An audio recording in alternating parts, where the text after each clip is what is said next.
Bonjour, bienvenue pour cette nouvelle vidéo. C'est la deuxième de la semaine consacrée à l'expérience et aujourd'hui on va parler un peu du bien et du mal.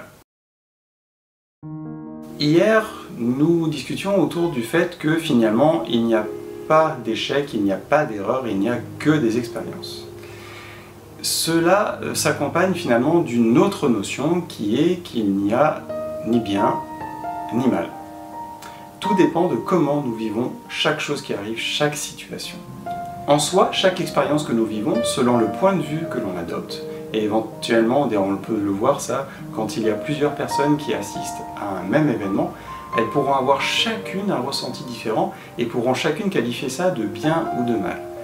Pourquoi? Eh bien parce qu'en fait, chacune d'elles apprécie ou non ce qui vient de se passer. Elle trouve ça agréable ou désagréable. Et nous avons tendance, chacun, à faire l'amalgame entre agréable bien et désagréable mal. Mais en soi, un événement n'a rien d'agréable ou de désagréable.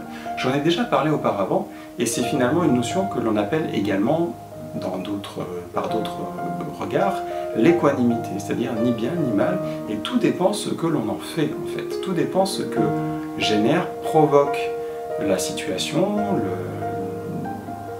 la scène, enfin peu importe ce qui arrive, et tout dépend ce que l'on va en faire derrière. Si on construit quelque chose de bien, si ça nous permet de prendre conscience de quelque chose, de nous élever, de nous apprendre quelque chose, eh bien ça va être quelque chose de bien au final.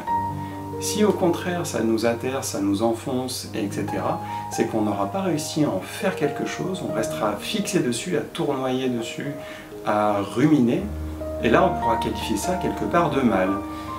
Mais en fait ce n'est ni bien ni mal.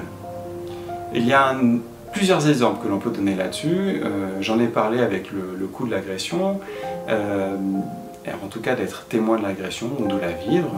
Il y a également aussi des mécanismes qu'on utilise en programmation neurolinguistique et du coup en psychologie et en hypnose, qui est d'aller revivre un événement sans détacher pour le regarder et le réinterpréter et refixer ce nouveau vécu finalement de l'expérience. C'est toujours la même expérience, on se base toujours sur les mêmes faits, mais finalement le recul et la distance temporelle nous permet d'avoir nous évolué, d'avoir un autre regard sur cet événement et finalement d'associer une autre émotion, un autre contexte émotionnel à cet événement pour finalement derrière libérer beaucoup de tensions, etc. et faire la paix avec soi-même, faire la paix avec son passé, etc. Donc, moi je suis convaincu qu'il n'y a ni bien ni mal, il y a par contre des choses qui nous sont désagréables ou agréables à un moment donné. Ça, oui, c'est vrai. En partant de ça, je me suis posé la question que nous propose aujourd'hui Lise Bourbeau et j'y réponds par l'affirmative me concernant. Qu'en est-il pour vous? Qu'en pensez-vous? Je vous invite à partager et à réagir dans les commentaires pour me livrer tout ça et puis partager avec chacun. Merci d'avoir regardé cette vidéo, belle journée à vous et surtout, prenez soin de vous.